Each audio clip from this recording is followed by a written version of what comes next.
He sat on the same cold pavement every day. His clothes were torn, his hands covered in dirt, his face carrying the weight of years spent alone. People passed him without a second glance, some clutching their belongings tighter as they walked by. But he never begged. He just sat there, a cardboard sign beside him with 4 words scribbled in fading ink. I used to matter. And for years, he believed he never would again. Until one day, a stranger stopped. His name was Daniel Harper.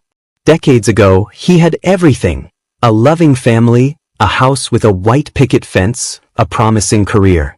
But life has a way of unraveling the strongest of people. It started with the loss of his job. Then came the medical bills from his wife's unexpected illness. Then, she was gone. And with her, the very thing that tethered him to life. Daniel spiraled. The house was foreclosed, the savings drained, the friends disappeared. One day, he found himself on the streets, staring at a city that once belonged to him but no longer recognized him.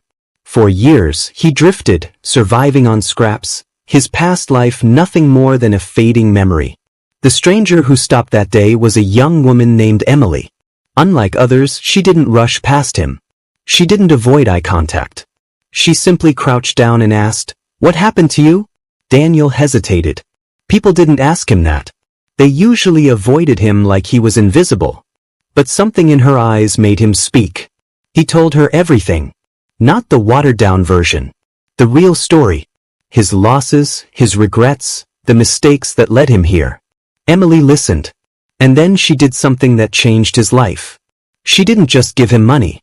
She didn't just offer food. She gave him something far more valuable, a chance. Emily was a social worker. She knew that giving money wasn't a solution, but giving opportunities was. She helped Daniel get into a shelter.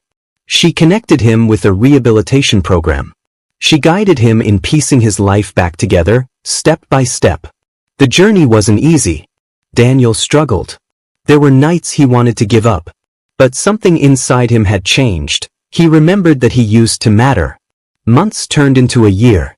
Daniel cleaned himself up. He got a job as a janitor at a community center. It wasn't much, but it was a start. And then, something unexpected happened. One day, Daniel overheard a teenager talking about giving up. He saw the same hopelessness in that boy's eyes that once existed in his own. So he spoke. He shared his story. And that one conversation stopped the boy from making a terrible decision. That moment sparked something in Daniel. If his story could save one person, maybe it could save more. He started speaking to at-risk youth, people who felt invisible like he once did. His words reached people. His message spread. Within a few years, Daniel wasn't just a speaker. He became the founder of a program helping thousands of homeless individuals find work and purpose again. The man who once had nothing was now changing lives.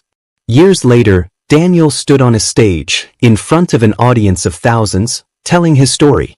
In the front row sat Emily, the woman who had stopped for him when no one else did. He looked out at the crowd, people who had once been homeless, lost, forgotten, but who now had jobs, homes, and hope.